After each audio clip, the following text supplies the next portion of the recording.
gusto ko ganito kasagad. Yan ang ating pag-uusapan ngayon mga idol. At bago ang lahat, binabati ko po kayong lahat ng happy holidays sa inyong lahat. Ayan.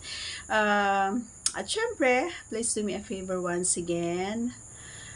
Please do subscribe and click our tiny notification bell so that you'll be updated every time we have a new upload videos. Disclaimer din, ang mga videos po natin ay para lamang po sa may bukas ang kaisipan at may malawak na pang-unawa. Kung wala po tayo nito, maaari na lamang pong mag-skip at mamili ng mga videos na nararapat para sa inyo.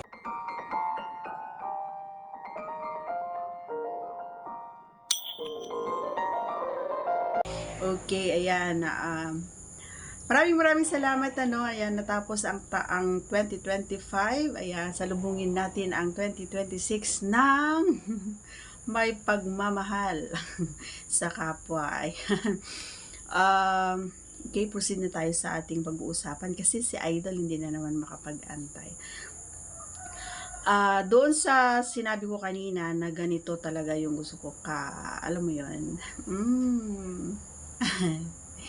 Kapag kasi tayo ay naghahanda, ayan, pagdating sa ganito, ay hindi pwede na sarili mo lang yung iniisip mo, idol. Lagi mong tatandaan ito para sa inyo, mga idol, lagi nyong uunahin, kumbaga yung or iisipin yung mararamdaman or pakiramdam or magiging outcome ng inyong kapareha. Lalo na ako kasi, especially me or ewan ko sa mga kapareha nyo. Ako kasi gusto ko na talaga naman na every moment na ginagawa namin ito ay gusto ko yung unforgettable moment, yung talagang hindi masasayang yung effort, hindi masasayang yung oras na gugugulin namin dito. 'Di ba? Kasi nga ginawa mo na inumpisahan mo na, bakit hindi mo pa ibigay yung best mo, 'di ba?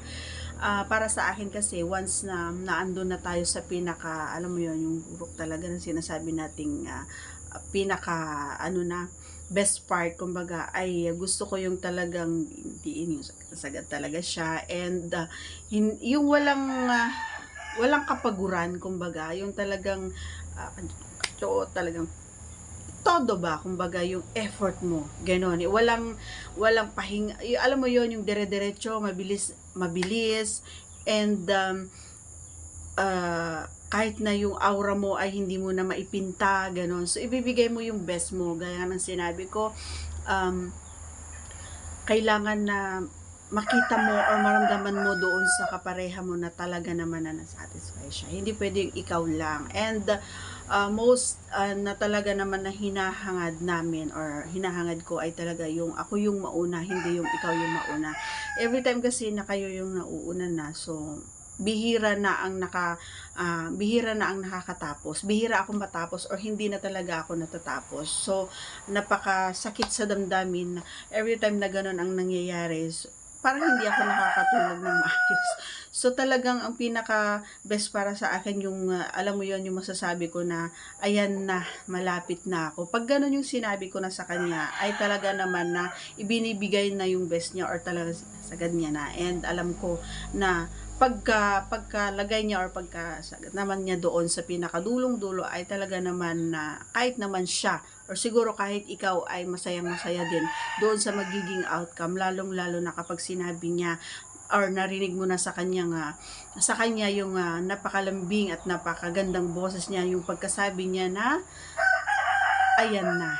Pagkasabi niya na, kasi ako kasi kapag sinasabi ko na ayan na, pag sinabi ko yon, tuloy-tuloy na, kumbaga, yung paglabas niya, tuloy-tuloy yung pakiramdam na sobrang, alam mo yon, yung masayang-masaya ako, yung iba yung sarap, iba yung dating, kumbaga, para sa akin. And yun na yung minsan sinasabi ko pa sa kanya, and di ko alam kung awkward sa inyong mga boys yon, or basta nasasabi ko sa kanya na agad mo pa, ganyan, ano mo talaga, ganon. Sige pa, or kung hindi ko man nasasabi yun sa kanya, ang ginagawa ko ay pinipigilan ko, kumbaga, yung kanyang back para iangat yung niya, back niya. So gusto talagang nakadikit, nakasagad, ganun. So, gusto ko yung ganun kasi iba yung saya para sa akin. Ayan. Hindi lang siguro para sa akin, maybe kahit yung mga kaparehas ninyo. Okay? So, that's all for today's video. Once again, if you are not yet connected, please do subscribe and click our tiny notification bell so that you'll be updated every time we have a new upload videos. Thanks for watching. Once again, Happy New Year, everyone. Bye!